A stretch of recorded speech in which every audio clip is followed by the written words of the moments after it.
Good evening. It's 7 o'clock. I would like to call the meeting to order. If we could please stand for the pledge.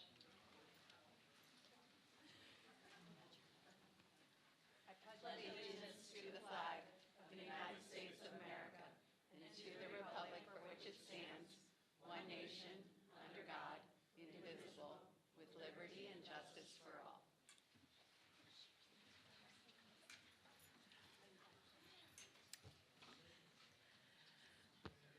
Okay, we'll begin with roll call. Bonnie Benz. Here. Sherry Bowman. Here. Mercedes Evans. Here. Michelle Forbes. Here. Jennifer Huber. Here. Alyssa Packer, I'm here. Emily Smith. Here. And Leah Levy. Okay, everyone is present.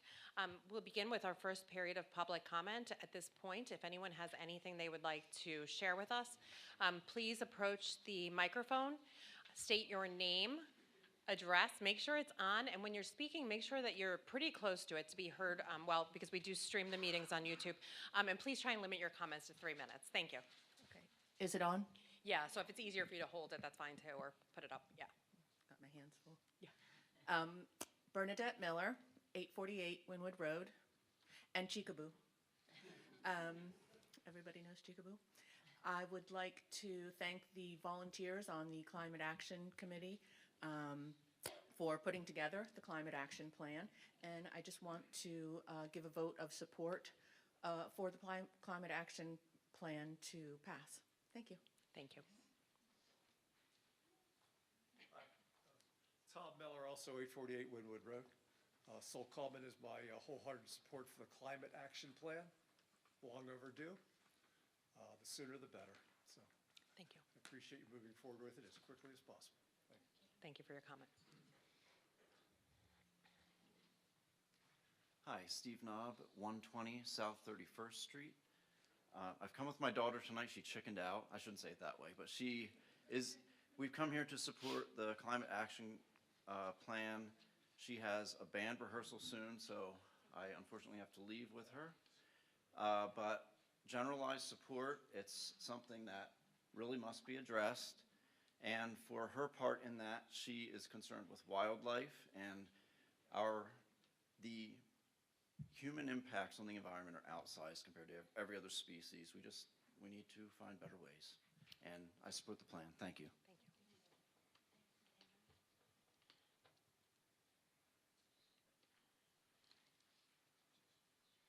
Good evening and thank you. I'm Nick Giordano, 793 Arlington Road, and I'm in a sense representing my grandchildren who are really concerned about this. I reviewed the Climate Action Plan online, very impressed with the quality of the report, and I do strongly support it. I noted that it's goals, it's not mandates, but they are reasonable goals, and you've constructed reasonable ways of creating the incentives to make them happen. So congratulations and thank you. Thank you, Nick.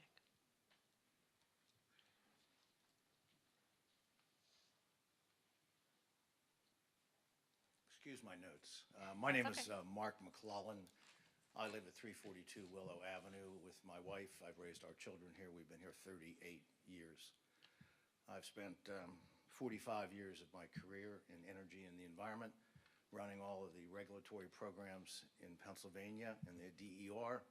I've worked for 2 of the 4 top wind and solar developers in the world in Pennsylvania, looking for sites, building facilities. I'm totally opposed to this plan that you have before us. I came to the April 3rd first public airing of it, first time the public got a chance to see the outline.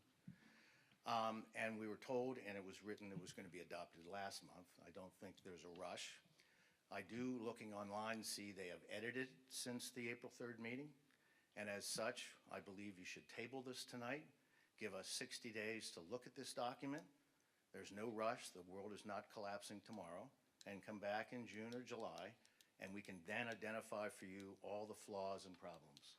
As I expressed at the meeting, based on my long experience, this report, in my opinion, if I was looking at it, I'd be embarrassed to put my name on it for you. It becomes your official policy. It's not a committee report anymore. It's this Borough Council has decided these are good recommendations. We should amend our building codes to require me, if I touch my garage, to go to RV 220 volts from 200 volts, which will cost me $2,000. Why? So the next owner of my house can put a charger in the garage. That's me subsidizing someone in the future for something I have no need for. That's the type of recommendations in here. They're clearly intended to be mandatory, to ban me from getting a new gas water heater, force me to a heat pump, force my shower head to change. Those are personal liberties that I think I have a right to do without this council banning it or prohibiting it. If this is intended to be voluntary, there is no need for this plan. Every one of you or everyone in the audience who wants to put solar on, who wants to buy an EV, who wants to change their water heater can do so on their own dime. What this report is about is me subsidizing any of you that want to do that and having my personal liberties taken away. There are factual errors throughout this report. They used the wrong technical assumptions for assessing greenhouse gases in the borough, as well as the reductions that will occur. They absurdly state in here that my health and our ambient air will improve as a result of this report. Now, there's not a bubble around Camp Hill. I ran the air programs. We are affected by air 150 miles away from stationary sources. All the automobiles around here, we will not change our air a scintilla. The United States has, clearly the new reports show, if we went net zero as a country, it won't affect greenhouse gases nationally. I'm recommending, and first, the top recommendation of this report, and I'll sit down, should have been, and one of the committee people agreed with me, an assessment of the fiscal and the other financial impacts on the borough, every homeowner, every taxpayer, and every local business of every one of these recommendations before you as a body endorse it. You pass this tonight, you're endorsing a recommendation that says if I touch my garage, and everybody touches their garage at Camp Hill because they're 80 years old, I have to put on 220 volt. I'm not going to have an EV car because it doesn't make financial or environmental sense in the PJM Eastern Grid where we live. I know this factually. This report needs to be tabled. You need to ask this committee or another professional to assess each recommendation and tell us what the costs are. What's the cost of the borough in the budget? What's the cost to me as a homeowner or a taxpayer? And particularly the low-income and fixed-income families who my estimation is to go to a heat pump right now, based on my analysis of natural gas and PP&L's new rates. It's a $500 to $700 increase in my heating bill a year for any individual who's forced to do this. And you want 20% of the homeowners, about 1,700 homes, over time, over 8 years, to be forced to do this. I recommend you table this. There's no need for it. If you want to do it on your own dime. Don't ask me to subsidize it, and don't take away my personal freedoms. Thank you for your comment. Sorry for taking too long.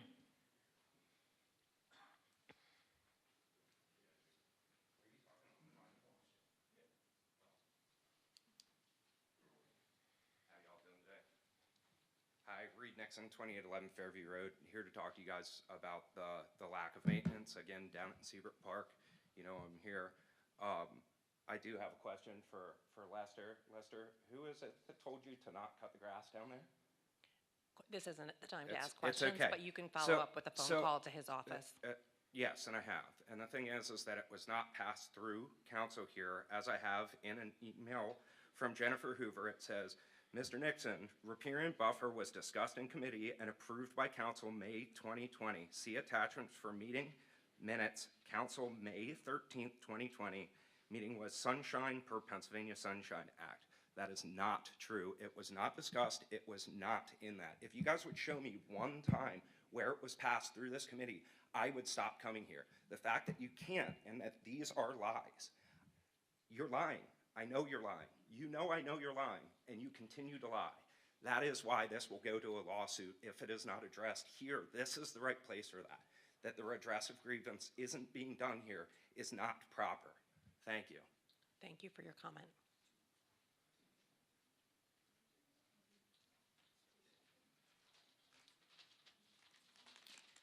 Hi, Matt Byers, 105 South 15th. I would like to express my support for the Climate Action Plan and say thanks for taking this critical moment seriously. As Americans, we've shown that we cannot self-moderate our destructive behaviors of overconsumption. And we need our local government to step in, for example, by setting stricter energy efficiency standards and supporting clean energy production where possible. But one of the most powerful ways to reduce energy is the simple building block of better street design. 60% of all trips are 3 miles or less. So I urge you to look beyond electric vehicle adoption and rethink how our streets can deter single occupant vehicle usage and encourage a variety of transportation choices that serve all ages and abilities. Thank you. Thank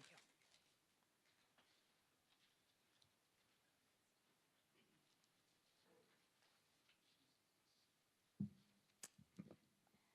Good evening. I'm Kathy Yorkovitz. I live at 251 North 27th Street. I'm here to talk about the Climate Action Plan as well. I'm definitely in support of it. I've reviewed it, and I see it as a good first step, and it's only a first step. It basically asks council to make a goal to reduce carbon and to set a specific goal. And then it says create task forces, committees to go further, deeper, to look at the recommendations in the plan, cost them out, determine whether they're feasible, and then go forward. It does not mandate anything. And I want to talk about why a goal is so critical. Goals can be really powerful things.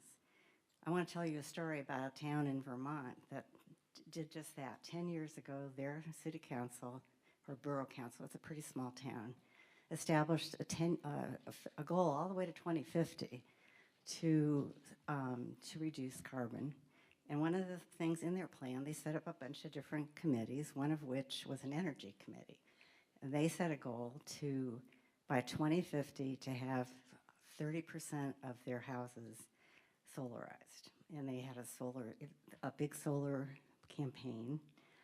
They started out with, before they even began, with 40 houses in the village had solar, and we probably have, I bet we have 40 in Camp Hill. And over 10 years, they had a big thermometer that was, big, sitting in the middle of town, and they had a goal, and each year they put however many they had. They created, like technical assistance workshops. They helped people with tax credits. They brought in consultants to help advise. Over 10 years it took, but they now have 400 houses that are solarized. Nobody was required to do it. There's no laws passed to require it, but a goal can be a powerful thing. So they reached their goal already. I think that's what we're doing here. We're setting a goal, and we're moving further to go deeper and to see what they do. What does it cost? Is a mandate even needed? Probably not in most cases. There's so much that can be done voluntarily. This plan does not mandate a thing, and I support it. Thank you. Thank you.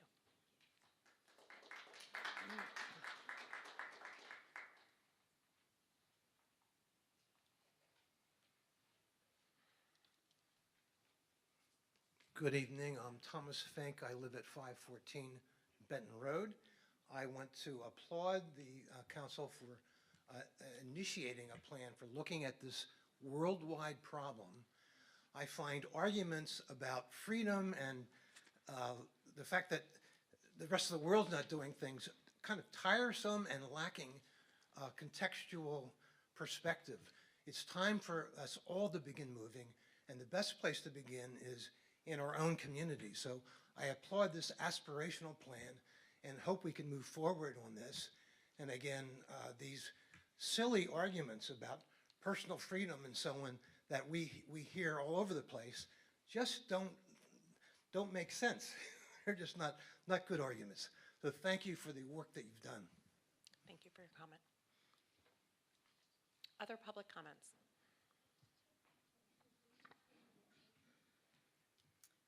I'm Andrea Grove Musselman. I live at 12 Country Club Place East, and I'm here in support of the Climate Action Plan. Thank you so much for your work, hard work on it.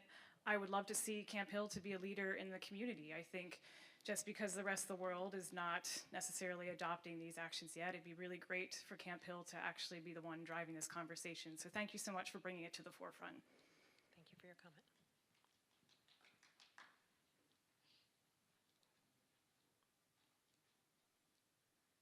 Hi, I'm Celia Zizzi. I live at 3000 Columbia Avenue. I'm also here to support the Climate Action Plan. I had the pleasure of being at the initial press conference for Department of Environmental Protection, where they announced that Camp Hill would be one of the latest to go through the feasibility studies, and I was really excited. This really is part of statewide initiatives, as well as what other communities are already doing, such as Carlisle and York. So we are certainly not the only ones, or even the first ones adopting this. So we luckily have other communities that we can look to, and I look forward to the vote tonight. Thank you. Thank you. Any other public comment? Okay, seeing none, we will move on then to the agenda approvals. Oh, I'm sorry.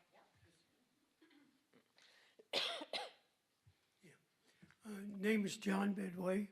I live at 2112 Market Street. And my recollection of the last meeting was that this was just a recommendation and that the board will be taking it up in public so that the comments could be heard on the changes. Okay, and that doesn't seem to be happening. I don't know why. We were not only told that, I think we were promised that. Okay? I don't think you've taken into account how much this is going to cost people, and I think you ought to have something about a cost analysis and a cost benefit. I think some of the people in here, us included, my wife and I and a couple other people, are going to have to deal with the streetscape soon. That's going to be a cost to us. I don't think that's been included.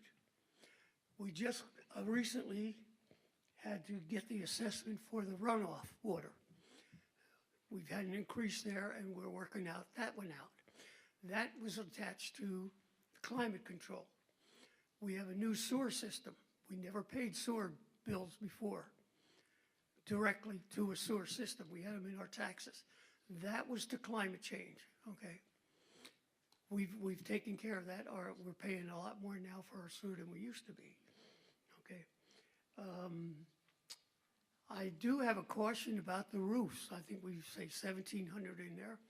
I attempted to try to put, at least to determine the cost, to put panels on our roof, where I live right now, okay? And it failed.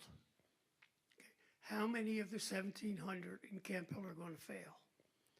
I think we should know that, because, you know, that would be part of a good cost-benefit analysis. And I just think you ought to take it a little bit easy so we can all get to know what this is all about. And as I said, we had a good ending. It was a recommendation. It was not a mandate, but now it seems like it could be a mandate by tonight. Thank you. Thank you for your comment.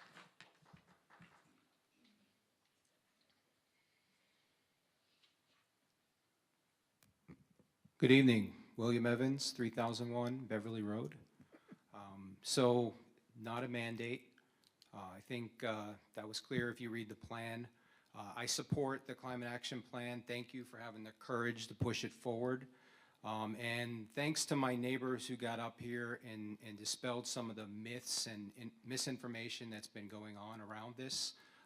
So I think that a lot of the same fear-mongering and tiresome tactics are being used, and I believe most people in the borough are supportive of this and are aware of what's been being done with this misinformation campaign. Thank you. Thank you for your comment. Okay, now seeing no other comments, we're going to move on to the agenda approvals. The consent agenda includes the approval of the agenda itself, minutes from council and committee meetings, and the treasurer's reports. Is there a motion to approve? So moved. Thank you. And a second? Okay, any discussion? All those in favor, please say aye. Aye. Opposed? Okay, the agenda approvals are approved, to be redundant there. And the first item on the agenda then is the manager's report. Good evening. Our staff and volunteers were really busy for Earth Month in April. We have been officially renewed our membership as a Tree City USA. You might see the little signs that are around the borough saying that we're a Tree City USA community. We actually have not been since about 2015. They don't take the signs from you once you have that, but so we have officially renewed it, so we're on the books as a Tree City USA, and they will be providing us with new promotional materials to demonstrate our membership. And I want to thank our Shade Tree Commission for their advocacy for our participation in this program. We also have a new Bee City USA committee of volunteers, and the borough has been awarded a $5,000 grant from the Pennsylvania American Water Environmental Grant Program to support the planting of a pollinator garden, along with educational signage and new benches in the clock courtyard outside Borough Hall, which they've already started on, actually. The Concord Gwinnett Watershed Association, the Yellow Breeches Watershed Association, and the Penn State Master Gardeners all agreed to partner with the borough for this project. Our Bee City USA Committee volunteers already began planting the garden and will add more plants on May 13th, this Saturday. Residents are welcome to stop by and join them or ask questions while they are attending the plein air event, which is also being held on Saturday. And at plein air, there will be a booth sponsored by the Human Relations Commission where they will be doing rock painting, and we're hoping that some of the rocks that get painted there would be able to be placed in the pollinator garden. So it's all coming together. It's working together. Bonnie did double duty a couple weeks ago, and she also was helping at the Shred It event. The Climate Action Plan Task Force members hosted this year's Shred It event. They reported collecting and shredding approximately 3,220 pounds of paper, which was delivered by 57 participants, including one pedestrian. And it was very, very rainy. I wouldn't have wanted to carry my papers that far, but this service is paid for by Penn Waste as part of our trash and recycling contract, so we really do appreciate those volunteers who put in a few hours on a Saturday morning to make it work for us. And I also just wanted to thank our administrative professionals. We did celebrate in a very raucous way on April 26th. Our administrative professionals here at the office, they do a tremendous contribution. You won't hear much from them, but they really make things work smoothly behind the scenes for our residents, and I'm truly grateful for their efforts every day. And that's all I have. Thank you. Okay, we're moving on then to reports of committees and board liaisons. The first committee is Public Safety. Mercedes? Great. We'll start with the mayor's report, please. All right. Excuse me. Thank you. The police department ran 686 calls in April. Fire department ran 33 calls in April and spent 67 man-hours on those calls. The fire department just completed our annual hazardous materials recertification this past Monday night, and inviting everybody to chicken barbecue on Saturday at 11 a.m. So that's my report. Great, thank you. We're going to have one item for your, well, actually a couple. One is to consider the appointment of Joshua Fruworth to sergeant effective July 30th, 2023. And the other one is to consider a resolution to approve the updated police policies and procedures manual. And I just want to quickly touch on what was changed. It mostly revolves around council being included in consulting or alerting of internal investigations, use of force incidents, pursuit incidents, allegations of brutality, and any other high-risk incidents, and finding that information out more quickly, so just a more collaborative language and relationship. And the other things were more related to like grammar and just clarifying wording for consistency. The majority of the manual is going to be posted on the borough's website. And the only other thing I have is the committee talked about possibly limiting parking on the S-shaped portion of North 29th Street. There was a traffic study that was done a little while back recommending that the parking on the east side of North 29th between Market and Walnut be removed because there's a pretty significant blind turn and two cars actually don't fit like next to each other when everybody's parked on both sides. So we've been talking about that for a couple meetings. And that concludes my report. Thank you. Are there any questions? Okay. The next committee is Public Works. Jennifer? Thank you. I'm going to turn it over to Mike Hess first to talk about the stream and kayak launch project, please. Thank you. The borough has been advancing a project with the Stormwater Authority to do stream restoration in Seabird Park along the newly named Blackberry Spring Run from about the pool parking lot down to Creek Road. They've managed to leverage that project to secure DCNR funding to also improve the trail, as well as some DCNR funding and some Fish and Boat Commission funding to improve the kayak launch at the bottom. So I've been working on this project for a few years now. We're getting through the permitting process. We've managed to get 3 reviews done with no comments. We did get a few comments on the 4th and are addressing them now, which leads us right into construction. We want to get the job built this summer, mainly because the stream restoration work is best done in the dry summer months, and then we can catch the fall planting season. So that's the goal. This agreement that HRG is under with the borough and the Stormwater Authority covers us through design and permitting, but not through bidding and construction. So we have a proposal before you tonight. We're requesting authorization to proceed with the bidding and construction inspection phase services for that project in the amount of $104,000. The budget number that we provided previously was 107, so we're a little bit ahead of the budget and have managed to stay on or under that number despite some inflation the last few years. That value would be split with the Stormwater Authority under an agreement that we understand is being worked through. I think the current split is about 60-40, about 60% authority and about 40% borough.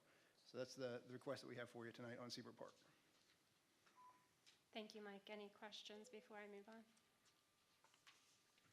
Okay, thank you. So on May 2nd, we talked about that topic, and along with many others, the minutes from our May 2nd meeting are included in the meeting packet, so I won't go into great detail. But topics included discussion around our 2023 ADA ramp plan.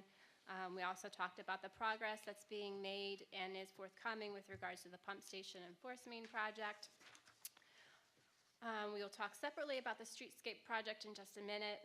And then we also have another grant request regarding our 2024 ADA ramp application. We've been fortunate in the recent year to receive a grant in the amount of $100,000 from the Department of Community and Economic Development, and that is the Community Development Block Grant. So we have submitted an application in hopes of, again, receiving that grant and supporting our work to the benefit of our residents. Additionally, we talked about and we'll be acting tonight on 2 municipal-related items. Again, that's an online service through which we can easily put up for auction public works-related items. So we will be seeking the approval of council to approve the sale of metal chairs for which bids came in at $500,000. $500, I'm sorry. What did I say? 500,000. That's a lot of chairs. Sell them. 500. Like, wow, they're good. We need that money. $500, sorry. That would really solve some problems. And then also, the Director of Public Works is requesting that we put up our 1987 leaf truck, since, again, we received a new leaf truck that was made possible through grant funding. So we'll be seeking to put that up on municipal as well. So that's a brief rundown. And of course, there's a report in there from Lester with regards to the Public Works Department activities generally. And we thank them for their service. Any questions about that before I move on to streetscape? Okay. And Mike talked about the proportional share of the 104,000, so of course that will be the other action item. With regards to the Market Street Streetscape project, we had extensive conversation both in committee and at our special workshop meeting that was recently held on Monday. The bids that we received, and Mike can certainly talk in more detail about this if necessary, but they came in exorbitantly more than what we were anticipating. So due to budgetary, well, I would say in consideration of our engineers' perspective and also that of our finance director and our public works director along with our borough manager, it is our, I think, decision that due to budgetary limitations and our hope to keep the budget moving, and we'll talk about it a little bit more, advancing the budget but keeping it within our budget constraints. So we are not over budget. The bids came in over budget, that which if we received, that would certainly put us over, right? So by as much as $500,000 over. So that being said, we will be, I will be moving that we reject the bids that have come in, but we are committed to moving the project forward in a reduced scope that will keep us within budget and potentially maybe even under budget, but we'll reduce the scope of the project to mostly all non-lighting repairs, so sidewalks and curbs and safety improvements and things like that. So additionally, due to feedback we've received from those who did bid on the project and the timing and the constraints of the project, we will rebid the project this coming fall with the goal of that work then commencing later into 2024, if I have those dates right. So we are hopeful that we will have a good response rate, good bid response, and then we will be under budget, and then we will continue to move that project forward. Okay. Any questions? Okay, thank you. All right, thank you. The next committee is Community Business and Government Relations. Emily. Thanks. Last month when we met, we spent the majority of our time talking about our strategic plan that we have and just going over, we have like a table of goals, and we try to look at it every year and see what our goals are and then cross them off if we've accomplished our goals and set new goals, or put pressure back on the things that we're not achieving. So we have a meeting tomorrow and we're going to be going over what we changed and just figure out what the next step is for each of those things, which usually just means sending different pieces of our goals to different committees so that they can move forward on those plans. We also talked last month about Downtown Camp Hill Association because our memorandum of understanding is coming up. We will be discussing that tomorrow at our committee meeting. And we had extensive conversation about the streetscape plan, which was before we got these bids. So it's unfortunate. So for some fun downtown coordinator updates, the plein air art walk is this Saturday from 10 a.m. to 3 p.m. Enjoy a family-friendly day for the entire community that will feature over 30 plein air artists with a quick draw competition from 10 a.m. to noon, as well as shopping, dining, kids art in the park sessions, live art demonstrations, an art walk through Willow Park, yard games, a pop-up farmer's market, live music by 4 bands, and fun activities. Like those things aren't already fun activities. But my understanding is that the pop-up farmer's market is going to have about half of the amount of stands as it will once it opens. But good news, it opens next week. May 16th is opening day for Market on Market. That's at Trinity Lutheran, and it's from 3 to 7 p.m. The PA Dairymen's Association will be there with Farm Show milkshakes on Tuesday. There'll be live music from Shrimp Brian's Jig Band, and McGinley School of Irish Dance will be performing at 5:30 p.m. on Tuesday. So definitely don't miss it. There's like 24 or 25 vendors. So it's 2.5 times the size that it was last year, so it's very exciting. And then it will continue on, starting this coming Tuesday through October 24th. And there's going to be special events that are going to be on the website. And again, if you haven't checked out any of the new businesses in town, Chef de Crepe is delicious. That's at 2017 Market. I've now tried Chop Shish. I can also confirm it's delicious. That's at 2201 Market Street. And I have not yet been to Gallery on Market. You did? Gallery on Market is also apparently very nice, so please stop in and check it out. And I think they're going to have some kind of display during the plein air art walk as well. That concludes my report. Thank you, Emily. The next committee report is from Parks and Recreation. Mercedes. Great. So speaking of more fun events, we have the Kite Festival coming up May 21st from 1 to 4 p.m. The Memorial Day Parade is May 29th at 9:30, and the ceremony starts at 11. The pool still needs Snack Shack employees, and let's see. Oh, sorry. Too many papers. Let's see, the community swim lessons are starting up soon. Session 1 starts June 19th and runs through June 30th. It's Monday through Friday. And then session 2 is July 10th through July 21st.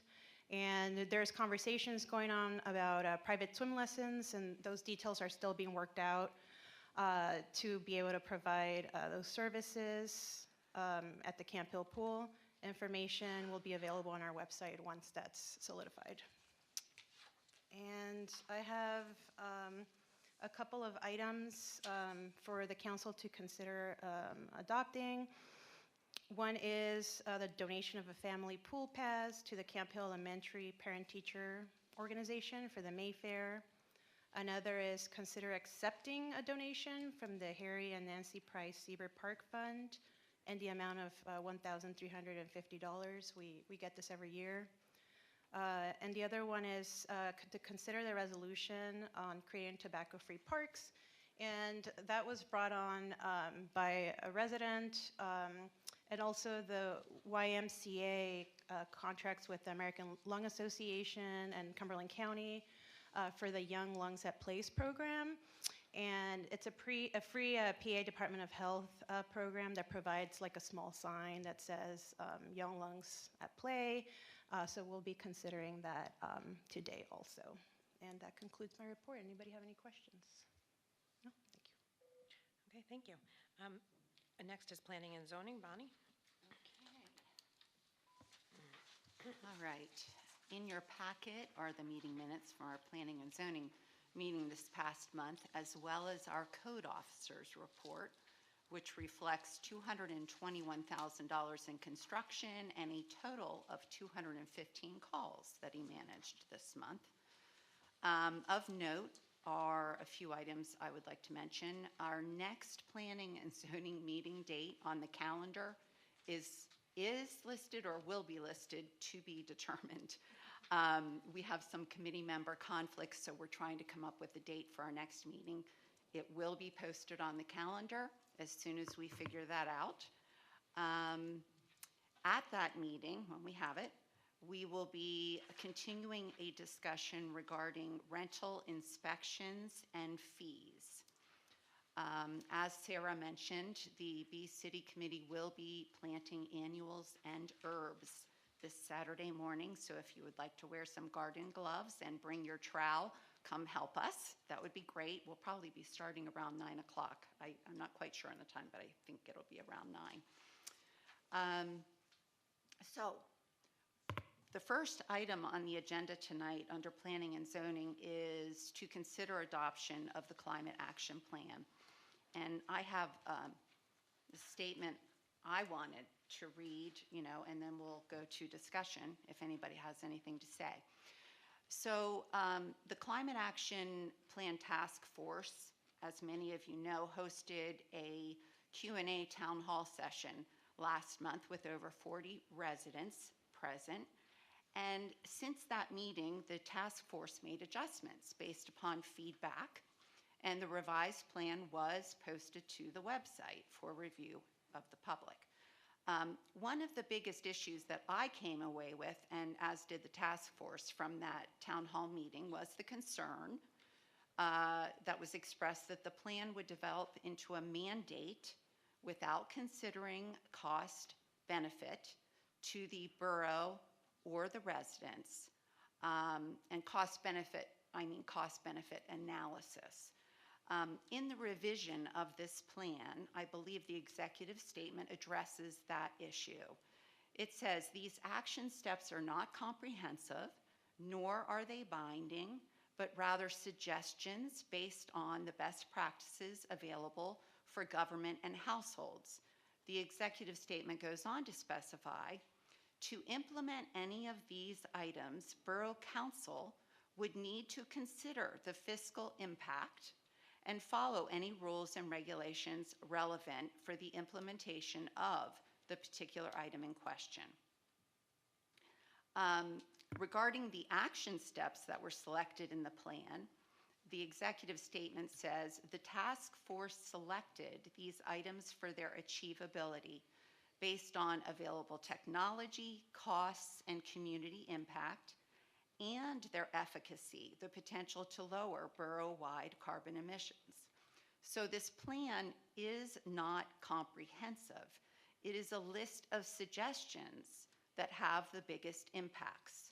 Just because there may be options that also help to reduce carbon output, which are not contained in this document, does not mean that they are not valuable or should not be considered by either the borough or residents.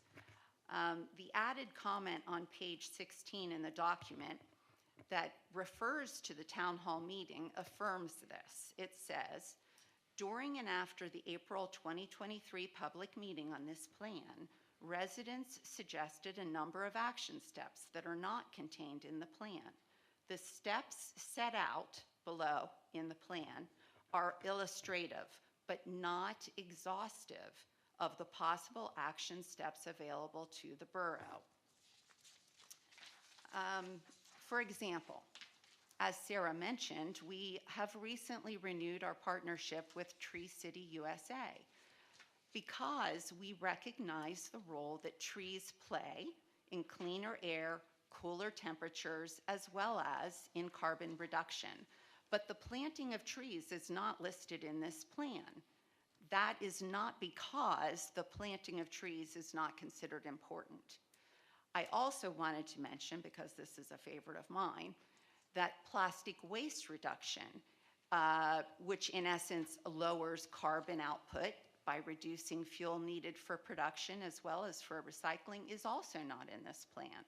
But it doesn't make it any less important that we should consider reducing our reliance on plastic.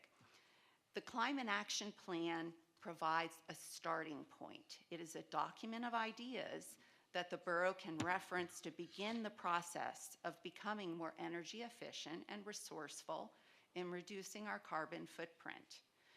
We have a capital corridor study from several years ago that evaluated traffic and pedestrian concerns along the bypass and through various neighborhoods and communities. We have a Camp Hill strategic plan from 2015 that was done to provide a future vision for the community. We have a walk and bike study that was developed in 2019. All of these plans allow the borough to prioritize projects and fiscal resources.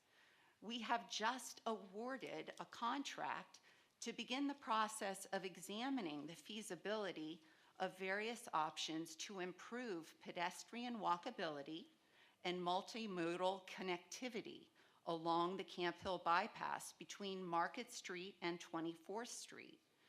That analysis will build on these existing plans. As a side note, many of the comments that we did receive regarding the Climate Action Plan was about improving the walkability and multimodal transportation so that we could reduce the use of vehicles, thus reducing carbon output. So this current feasibility study does tie into aspects of the Climate Action Plan. So having a climate action plan along with all of the other plans that we already have that the borough references enlarges the overall analysis that this borough does envisioning for the future. So in support of this plan, I want to end with this quote, and then I'll explain it. Little drops of water make a mighty ocean. Camp Hill may be small and seemingly insignificant in terms of the difference we can make in reducing carbon, but every little bit helps. So, any comments or discussion? Thank you. Thanks, Bonnie. Very well said.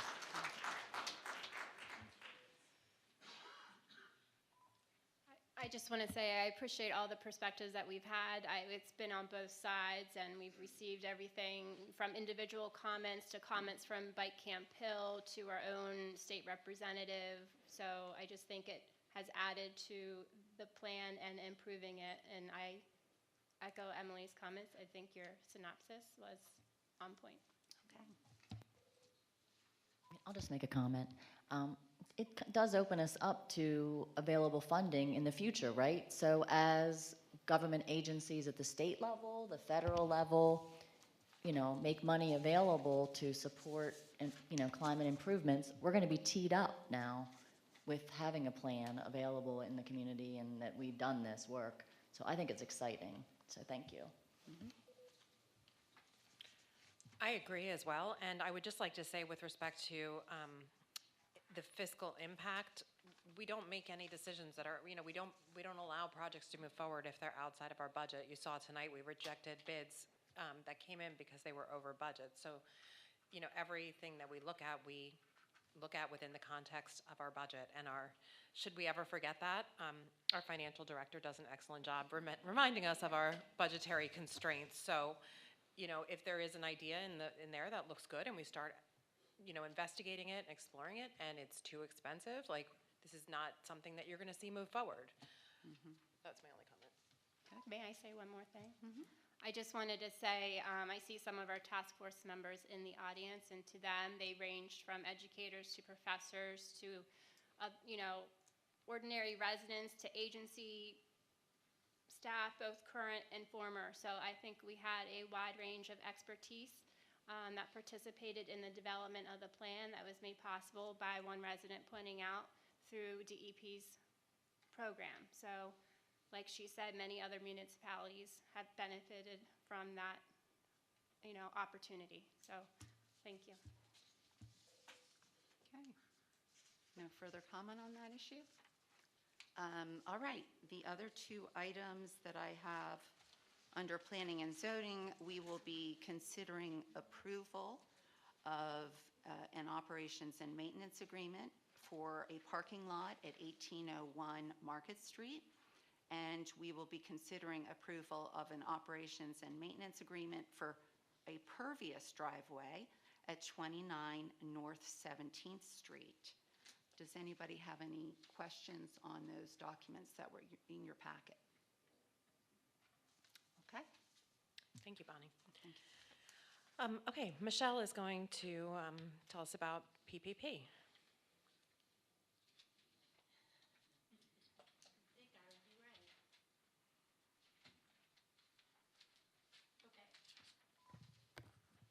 I would just like to remind everyone that we have a couple of volunteer positions that we would love to have filled by Somebody out there. Yeah, I was going to say, if any of you want to, this sounds good to you. Could be you. We actually need someone for a 3-year term for human relations, and we still need someone for our planning commission, and that is a 4-year term. Excuse me. The information is on the borough website, and if you're interested, please email Sarah. Michelle, could you talk a little bit about what those two roles are? What does that entail for people that are sitting here tonight?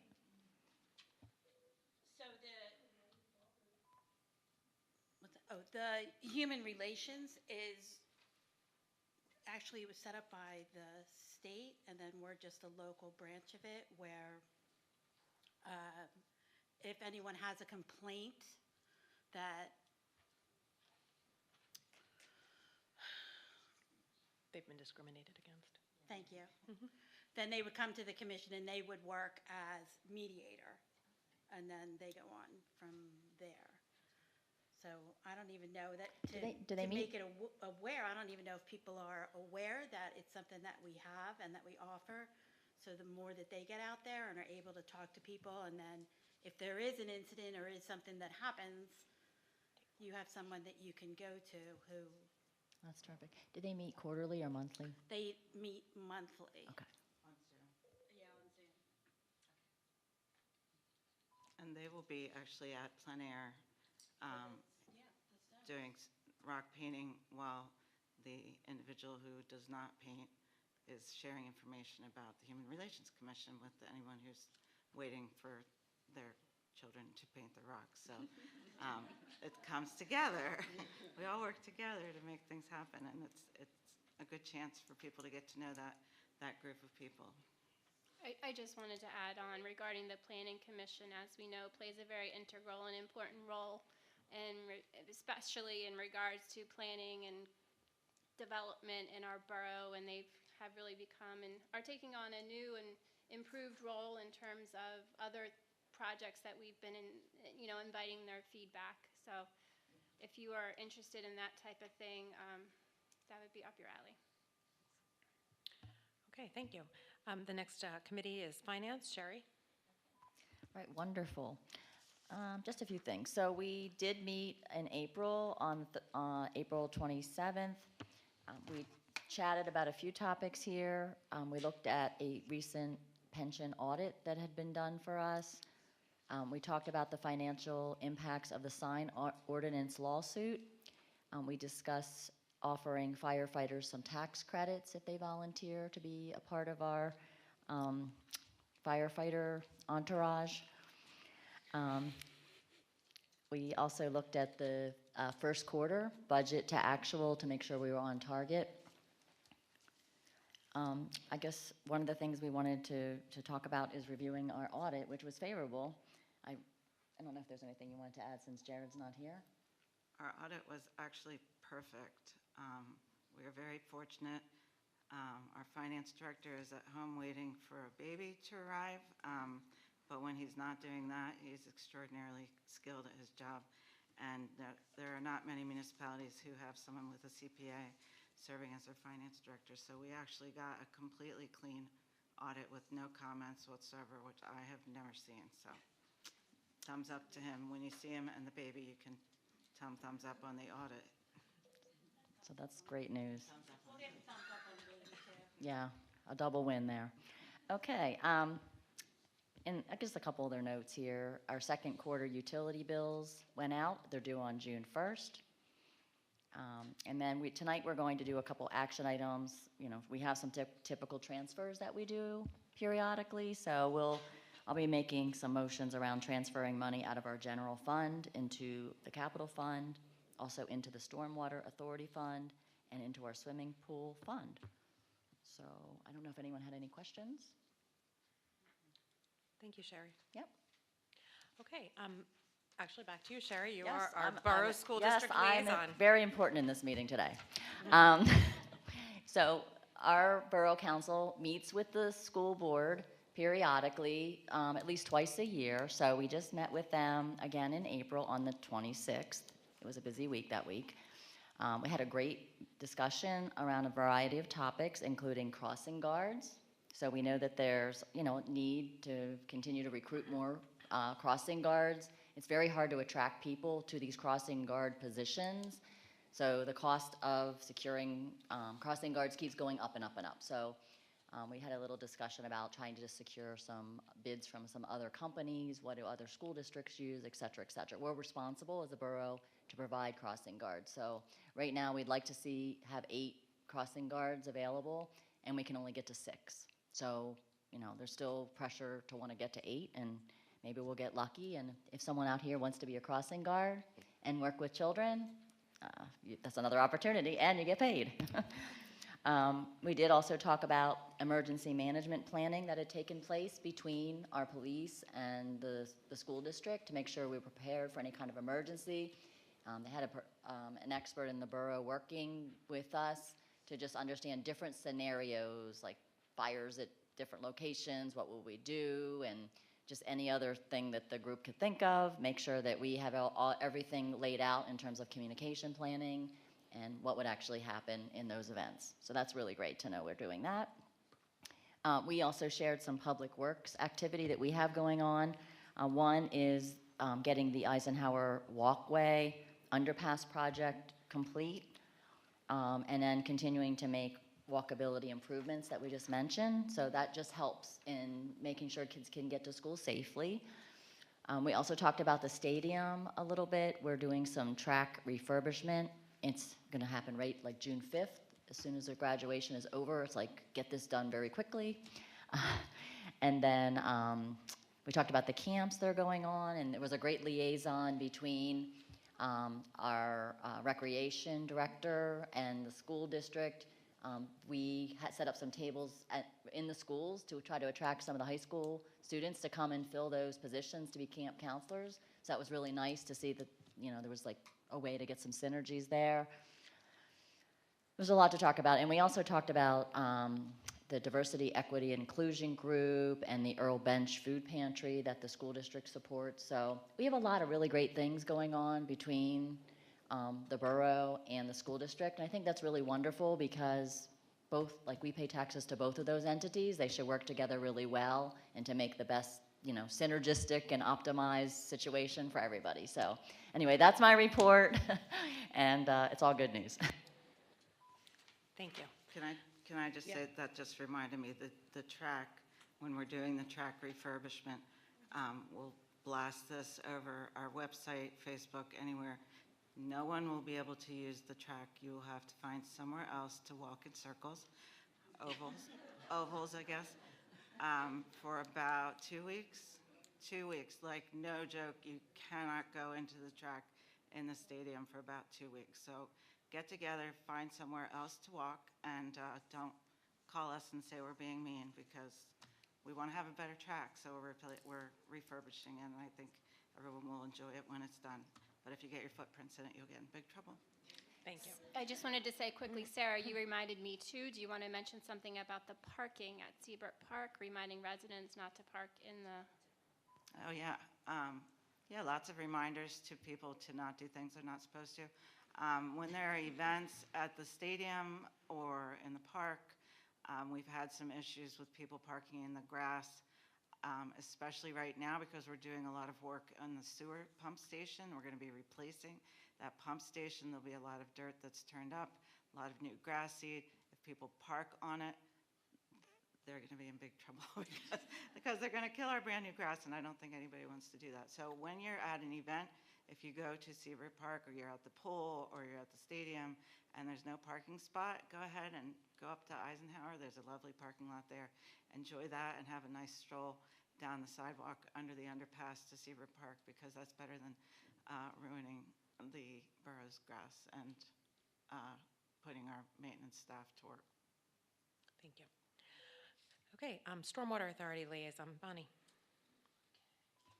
All right, the Stormwater Authority had a meeting yesterday at which the pricing for the Seabrook Stream restoration and landscaping was reviewed. Without having received the bids yet, the authority's cost for the Seabrook Park Stream restoration is estimated at approximately $850,000. The estimated cost does include padding for contingencies in inflation, so hopefully those bids will come in much less. And it incorporates costs for the landscape changes and the inclusion of 3 access points to the stream. Bids for the project will be going out soon. The stream restoration and landscaping is expected to be completed by late fall before the ground freezes. And that's all I have on that. Okay, thank you. Any questions for Bonnie? Okay, Michelle, do you have anything for the library? Just a reminder that now the blueberries are on sale. I know a lot of people like the blueberries. They're on sale until July 5th. And it's also their bike raffle. That's, I think, $5 a ticket. The bike is donated by Home Cycling, and that goes until May 23rd. So, thank you. Okay, and lastly, the Capital Region Council of Governments liaison again is Bonnie. Okay. So this past month, of note, Vince DeFilippo, I have a hard time saying his name. He noted that Cumberland County is the largest growing county in the state with an increase of 900,000 people in the last 2 years. It's a 3.5% increase. He said the next county electronic recycling day is May 16th, and that is at 1001 Claremont Road in Carlisle. May 16th is also Election Day, so don't forget to go vote. And he discussed that there is a $2.5 million shortfall in health services, in the health services budget for the county. So the commissioners will be meeting with state representatives who said they will work to get more funding for the county. There was a SAFER grant update. 21 fire companies have been participating and have received reimbursements for 70 physicals so far. It was noted that what previously was a $5,000 life insurance per volunteer firefighter 2 status is now $25,000. And also mentioned was a college assistance program that has been approved up to a maximum of $10,000 per volunteer firefighter 2 level status. So they asked the COG delegates to tell our fire companies to take advantage of the benefits that are available through the SAFER grant. Also voted on was starting in 2024, the COG meetings will be bi-monthly. They will no longer be every month. The next meeting is May 15th, and Michelle Forbes will be attending. Thank you. Okay, we've now reached the second period of public comment. This period of public comment is intended to address specifically items that we will take action on in the second half of the meeting. And then there'll be a third period of public comment at the end where you are welcome to address anything on your mind. So if you have any public comments regarding the action items that are to follow, please approach the podium and share your first and last name, your address, and please limit your comments to 3 minutes.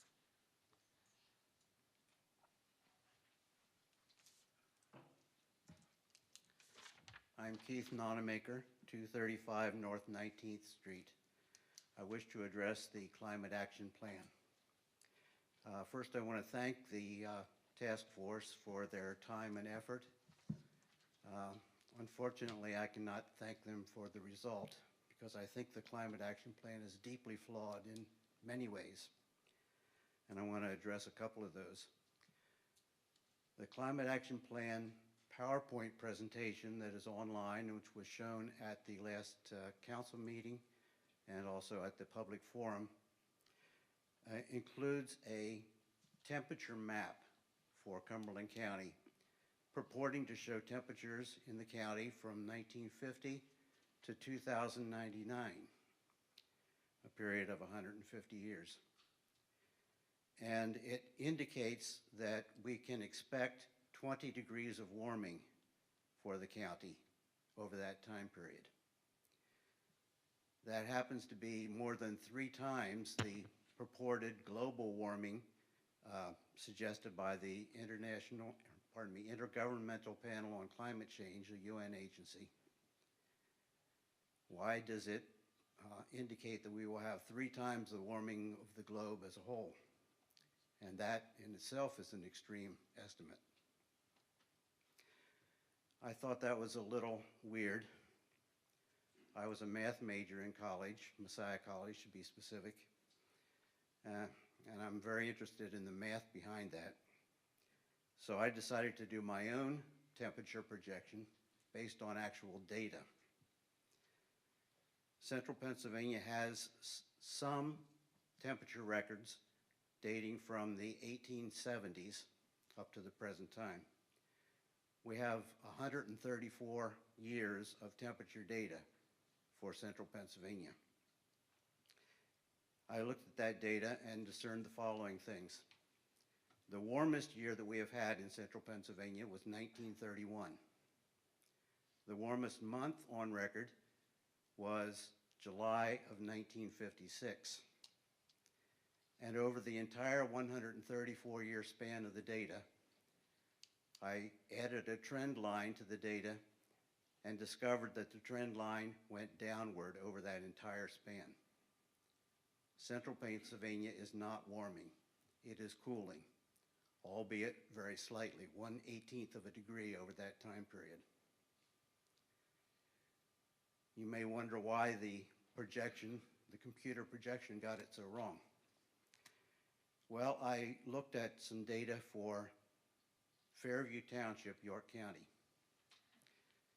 That is the corner of the Cumberland County map. It's actually included on the Cumberland County map, even though it's not part of Cumberland County. And there was a weather station located at the Harrisburg York State Airport in Fairview Township, York County, up until 1994. The data doesn't come up to the present day. But I could compare the temperatures from 1950 to 1994. The color-coded map on the PowerPoint presentation indicated that there was 1.6 degrees of warming over that 44-year period. The actual data from the airport temperature station showed that there was 1.1 degrees of cooling over that 44-year period, which means that the computer projection is off by 170%, give or take a little, for known data. That is to say, the computer projection cannot even accurately predict what is past. It would be foolish to rely on that kind of computer projection to determine what temperatures will be in the future. Central Pennsylvania is not warming, it is cooling. You wonder why the computer projection got it so wrong. Well, it's because it's not based on data, it's based on theories that are plugged into a computer model. The theory is that the climate warms when it gets saturated with extra carbon dioxide. If you look at Al Gore's film, An Inconvenient Truth, he has a giant chart that makes it clear that there is a correlation between temperature and carbon dioxide. It's plain to see. What you can't see on Al Gore's film or on his chart is the sequence of events. The data that Al Gore used to get that giant chart comes from ice core data from Antarctica, which purports to show both temperature and carbon dioxide levels over the past 400,000 years.